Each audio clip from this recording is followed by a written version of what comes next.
Nous allons dans cette séquence examiner les différentes positions relatives de droite, et plus précisément, voir dans quel cas deux droites du plan que l'on appellera D1 et D2 s'intersectent, se coupent.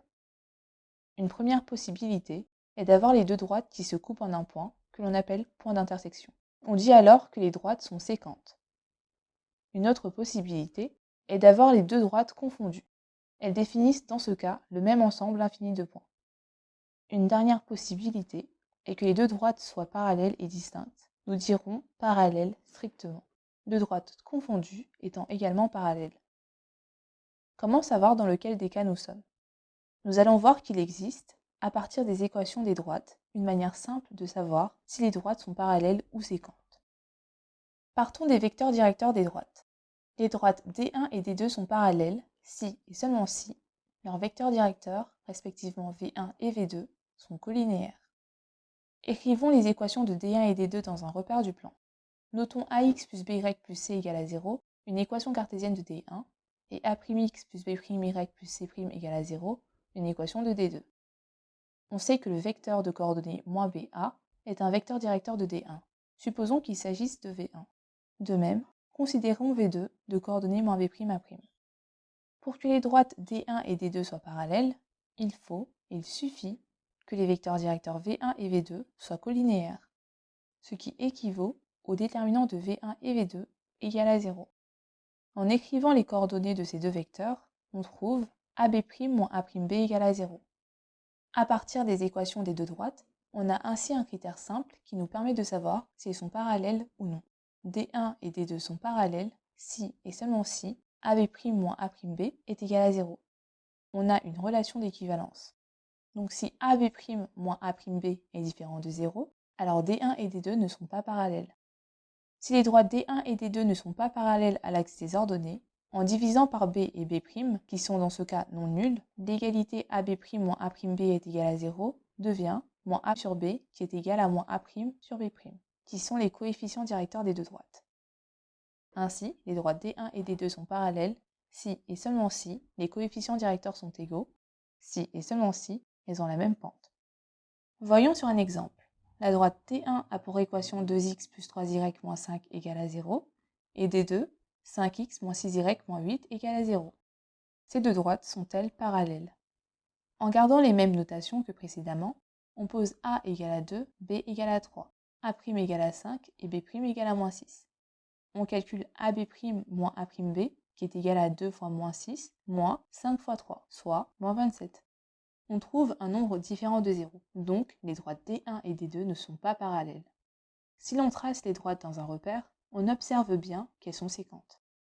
Déterminons à présent si la droite D1 est parallèle à la droite D3, ayant pour équation cartésienne 6x plus 9y plus 28 égale à 0.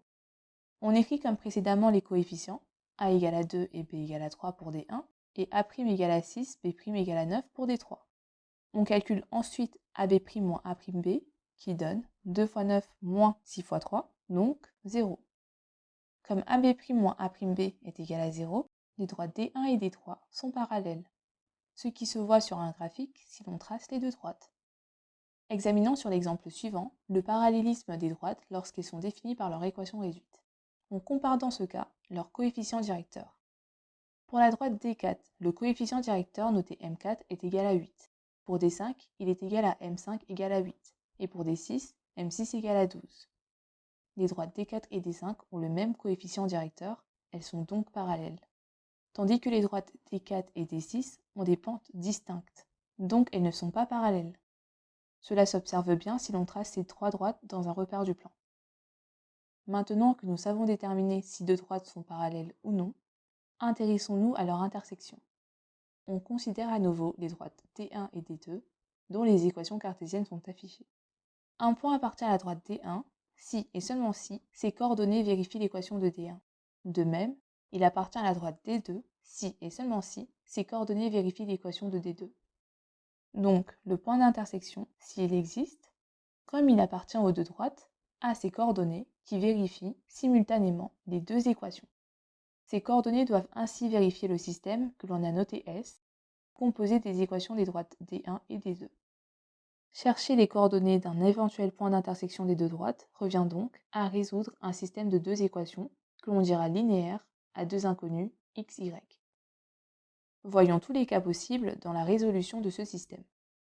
On commence par calculer AB' moins A'B et à regarder s'il est égal ou non à 0.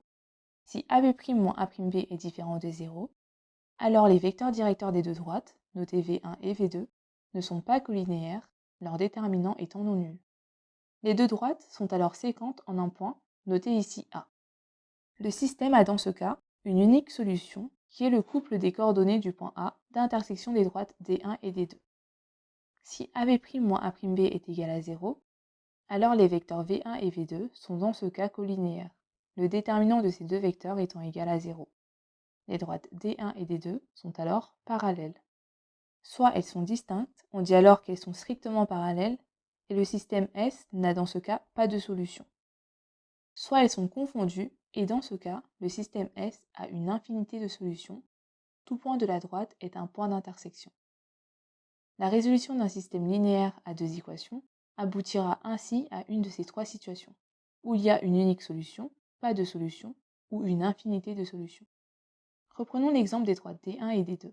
On considère le système S constitué des équations des deux droites. On calcule le déterminant 2 fois moins 6 moins 5 fois 3, qui est égal à moins 27, donc non nul. On est donc dans la première situation, où le système S admet une unique solution. Les droites D1 et D2 sont séquentes en un point, comme on peut le voir sur le graphique suivant. Cherchons alors les coordonnées de leur point d'intersection, c'est-à-dire résolvons le système, maintenant que nous savons qu'il a une unique solution. Il existe deux méthodes de résolution. Une première est appelée résolution par substitution. On commence par isoler x dans la première équation. On exprime alors x en fonction de y. On remplace ensuite cette expression dans la seconde équation. On substitue le x. En développant et résolvant, on aboutit à y égale à 1 tiers. On calcule alors x. On remplace y par 1 tiers dans l'expression de x trouvée à la première étape.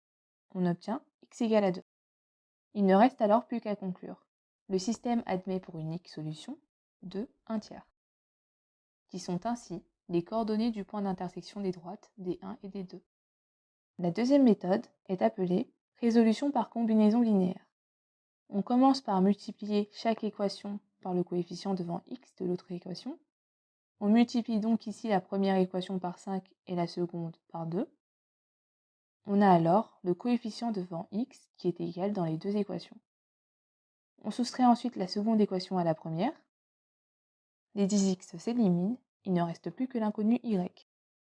On obtient y égale 1 tiers. On détermine alors x en remplaçant y par la valeur trouvée précédemment, 1 tiers, dans la première équation. On trouve x égale à 2. On n'oublie pas de conclure, comme dans la méthode précédente. Examinons un autre exemple. Étudions l'intersection des droites D1 et D3, dont les équations sont les suivantes. On écrit le système correspondant. On calcule le déterminant 2 fois 9 moins 6 fois 3, qui est égal à 0. On est dans le second ou le troisième cas. Soit le système n'a pas de solution, soit il a une infinité de solutions. Ce qui veut dire que, respectivement, soit les droites sont strictement parallèles, soit elles sont confondues. On résout alors le système par combinaison linéaire. L'autre méthode par substitution fonctionne également, mais est moins pratique. On multiplie chaque équation par le coefficient devant x de l'autre équation. Pour obtenir deux équations avec le même coefficient devant x, on soustrait les deux équations. Les inconnus x et y s'éliminent alors. On aboutit à 16 égale à 0, ce qui est impossible. Donc le système n'a pas de solution, et les droites sont strictement parallèles. Étudions un dernier exemple avec les droites D1 et D4. On écrit le système pour déterminer l'intersection. Le calcul du déterminant donne ici 0. Donc le système n'admet pas de solution ou admet une infinité de solutions. On résout alors le système par combinaison linéaire en multipliant chaque équation. On obtient alors un système où l'on remarque que les deux équations sont identiques. Ce système admet alors une infinité de solutions. Les droites D1 et D4 sont confondues. Tout couple de coordonnées de points de ces droites est donc solution du système. En utilisant l'équation cartésienne d'une de ces droites, on peut exprimer y en fonction de x. On trouve y égale moins 2 tiers de x plus 5 tiers. L'ensemble des solutions du système est donc l'ensemble des couples x moins 2 tiers de x plus 5 tiers, où x décrit l'ensemble des nombres réels. Voici quelques exercices qui seront corrigés dans une prochaine vidéo.